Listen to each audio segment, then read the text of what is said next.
Estos últimos años, los titulares nos han bombardeado con un término que ya todos conocemos, el feminicidio. ¿Pero entendemos realmente de qué se trata?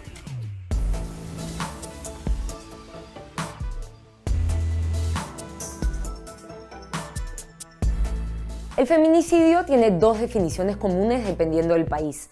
En Chile, por ejemplo, se incluye dentro del delito de parricidio cuando este es cometido por un cónyuge o conviviente pasado o actual.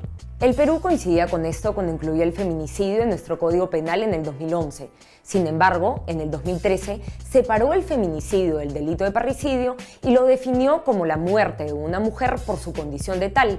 Ya no importa la relación entre el autor y la víctima. El feminicidio tiene su origen en el concepto femicide desarrollado por la socióloga Diana Russell en la década de los 90.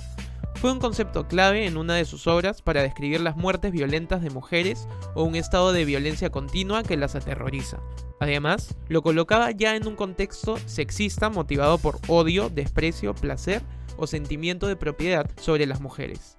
Así, nace con una intención política para visibilizar una sociedad que consideraba misógina en la época en la que se discutían los crímenes de odio en los Estados Unidos. Con esta definición, comenzó la presión por incluirlo en la legislación. Las primeras aproximaciones al feminicidio como delito se centraban en la violencia en un contexto de pareja o familiar sin diferenciar a la mujer de otras víctimas. El primero en diferenciarla, aún sin utilizar el término, fue Costa Rica, en una iniciativa legislativa en 1999. Sin embargo, fue recién en el 2004 que se utiliza la palabra feminicidio en un proyecto de ley mexicano, aunque no fue aprobado. La primera norma aprobada que incluía el término se dio en Costa Rica en el 2007. Un año más tarde, Guatemala se convirtió en el segundo país en tipificar el feminicidio. En el Perú, se incluyó esta figura en el 2011 dentro de la figura de parricidio, es decir, no justificaba el delito en la condición de ser mujer, sino en la relación de pareja o expareja con el autor del crimen. Esto recién sucedió en el 2013, cuando se separó para volverse un delito especial e independiente.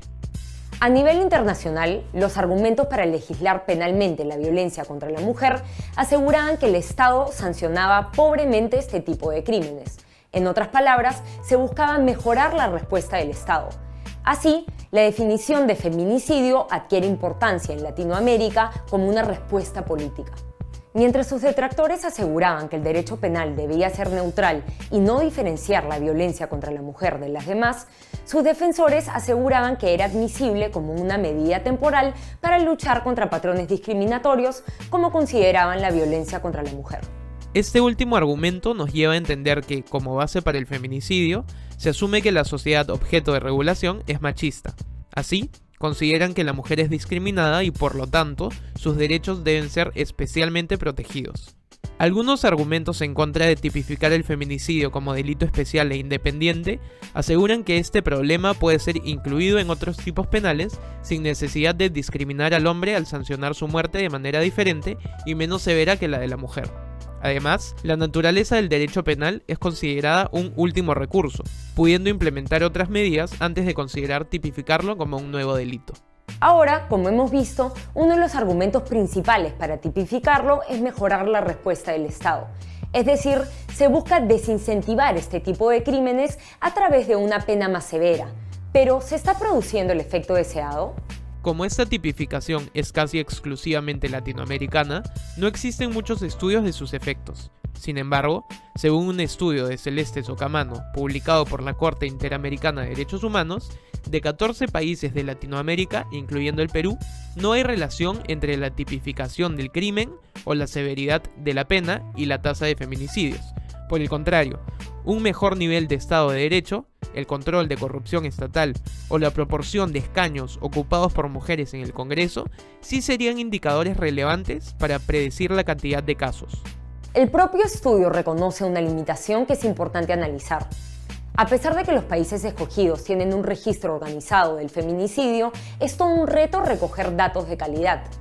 La estadística de los crímenes no siempre es desagregada por sexo, y en este caso, el registro de las víctimas o las circunstancias de la muerte para determinar si fue feminicidio o no es limitado.